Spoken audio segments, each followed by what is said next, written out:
নমস্কার বন্ধুরা, ভাগ্যরাজ জ্যোতিষ ও বাস্তু চ্যানেলে আপনাদেরকে সুস্বাগত। তো আজকে যা নিয়ে আলোচনা করব সেটা আপনার সবার বাড়িতেই আছে। সেই ঘড়ি এবং ক্যালেন্ডার বাস্তুশাস্ত্র অনুযায়ী কোন দিকে রেখে সৌভাগ্য বৃদ্ধি করবেন, তো সেই নিয়ে আজকে আলোচনা। তো আমাকে এই ব্যাপারে অনেকেই ফোন করেন বা হোয়াটসঅ্যাপ করে জানতে চান যে বাস্তুশাস্ত্র অনুযায়ী ঘড়ি এবং ক্যালেন্ডার বাড়ির কোন দিকে রাখা উচিত। তাই আজকে এই পর্বটি বানালাম যে যাতে করে ভাগ্যরাজ জ্যোতিষ ও বাস্তু চ্যানেলের সকল দর্শকরা বাস্তুশাস্ত্র অনুযায়ী তাদের বাড়িতে ঘড়ি এবং ক্যালেন্ডার রাখতে পারেন এবং সৌভাগ্য বৃদ্ধি করতে পারে। ঘড়ি এবং ক্যালেন্ডার এই দুটো জিনিস কিন্তু সময়কে রিপ্রেজেন্ট করছে, তাই বাস্তু শাস্ত্রে এই দুটোকে সঠিকভাবে রাখার জন্য বিশেষ গুরুত্ব দেওয়া হয়েছে। ঘড়ি এবং ক্যালেন্ডার যাতে সঠিকভাবে থাকে, বাস্তুশাস্ত্রে এর উপর বিশেষ গুরুত্ব আরোপ করা হয়েছে। অনেকে না জেনে ঘড়ি এবং ক্যালেন্ডার ভুল জায়গায় রাখেন এবং ফলস্বরূপ নিজের অজান্তে সময়কে খারাপ করে তোলেন। দেখবেন একটা মানুষের যতটা ভালো সময় যাওয়ার কথা ছিল, কিন্তু অনেক সময় সেভাবে না গিয়ে নানা রকম বাধা বিঘ্ন ঝুট ঝামেলা আসতে থাকে বা আদার্স অনেক ডিস্টারবেন্স আসে। তো অনেক সময় ভুল জায়গায় ঘড়ি বা ক্যালেন্ডার বাড়িতে রাখলে কিন্তু এই জিনিসগুলি হয়ে থাকে। তো এখন বাস্তু শাস্ত্র অনুযায়ী ঘড়ি বা ক্যালেন্ডার রাখার সঠিক জায়গা কোনটি সেটি জানতে ভিডিওটি শেষ পর্যন্ত দেখুন এবং চ্যানেলটি এখনো পর্যন্ত যারা সাবস্ক্রাইব করেনি তারা অবশ্যই সাবস্ক্রাইব করুন। চ্যানেলটা হয়তো অনেকেই দেখছেন কিন্তু সাবস্ক্রাইব করতে ভুলে যাচ্ছেন, তো সেই জন্য তাদেরকে অনুরোধ এই ভাগ্যরাজ জ্যোতিষ ও বাস্তু চ্যানেলটাকে কাইন্ডলি সাবস্ক্রাইব করে দিন এবং বেল নোটিফিকেশনটি অন করে দেবেন যাতে করে কাইন্ডলি এসব আমরা সময় মতো দেখতে পারেন। এখন আমি মূল প্রসঙ্গে ফিরছি যে ঘড়ি এবং ক্যালেন্ডার বাস্তুশাস্ত্র অনুযায়ী কোন দিকে রাখার বিধান দেয়া আছে। এবং ঘড়ি এবং ক্যালেন্ডার রাখার যে সঠিক দিক সেই দিকগুলি হলো উত্তর দিক, উত্তর পূর্ব দিক এবং পূর্ব দিক।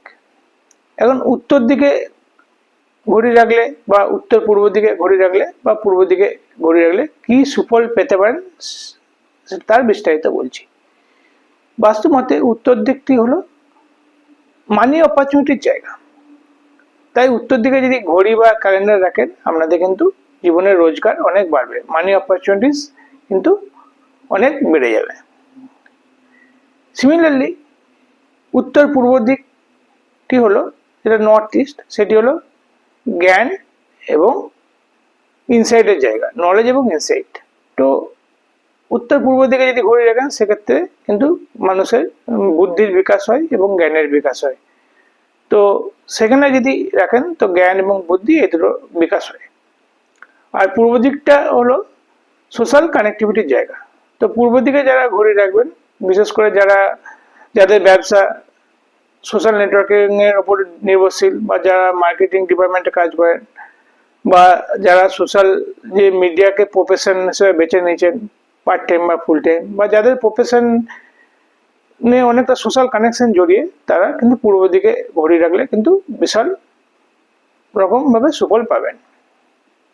এছাড়া পশ্চিম দিকেও রাখার ব্যাপারে কিন্তু এতটা বিধিনিষেধ নাই, কিন্তু যেটি বাস্তুশাস্ত্র অনুযায়ী একদমই নিষেধ আছে সেটি হচ্ছে দক্ষিণ দিকে ঘড়ি রাখা। কারণ দক্ষিণ দিকটা হচ্ছে জমের দিক। এই জায়গায় যদি ঘড়ি কেউ রাখেন ভুলবশত বা ক্যালেন্ডার কেউ যদি রাখেন, তো সেক্ষেত্রে কিন্তু সময় তার খারাপ যাবে এবং বাড়ির যে বয়স্ক ব্যক্তি, বিশেষ করে বয়স্কদের ওপর খারাপের উপর প্রভাব, শরীর খারাপ যেতে পারে, শরীরের উপর খারাপ প্রভাব আসতে পারে।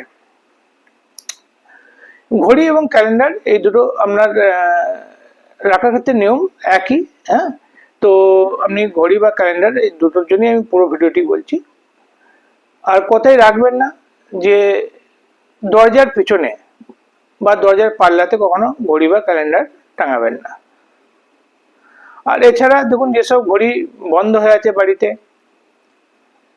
বা যেসব ঘড়ির কাঁচ ভেঙে গেছে কোনো কারণবশত, সেগুলি কিন্তু রাখবেন না। এগুলি রাখলে কিন্তু মানে বাড়িতে অনেক খারাপ প্রভাব পড়ে।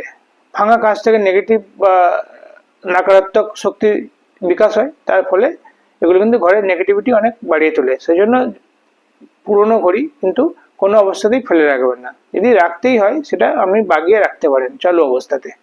ক্যালেন্ডারের ক্ষেত্রেও ঠিক একই, যে ক্যালেন্ডার আপনারা পুরোনো ক্যালেন্ডার কিন্তু বাড়িতে রাখবেন না। ক্যালেন্ডার রাখলে আপনাদের যে ক্যালেন্ডার চলছে বছর সেই ক্যালেন্ডারে রাখতে হবে। আর এরকম সব গুরুত্বপূর্ণ ভিডিও পেতে কিন্তু আপনারা চ্যানেলটিকে যারা সাবস্ক্রাইব করেননি অবশ্যই সাবস্ক্রাইব করবেন, আর ভিডিওটি ভালো লাগলে লাইক করবেন। আর আপনাদের যদি এই জ্যোতিষ বাস্তু রিলেটেড যদি কোনো কোয়ারিজ থাকে তাহলে এই নাম্বারে আপনারা ফোন করতে পারেন। আমাদের ভাগ্যরথ জ্যোতিষ ও বাস্তু চ্যানেলের তরফ থেকে আপনাদের ইনকোয়ারির জবাব দেওয়া হবে। নাম্বারটি হলো 7008872438। আর একবার বলছি বন্ধুরা, 7008872438। তো আজ এই পর্যন্তই।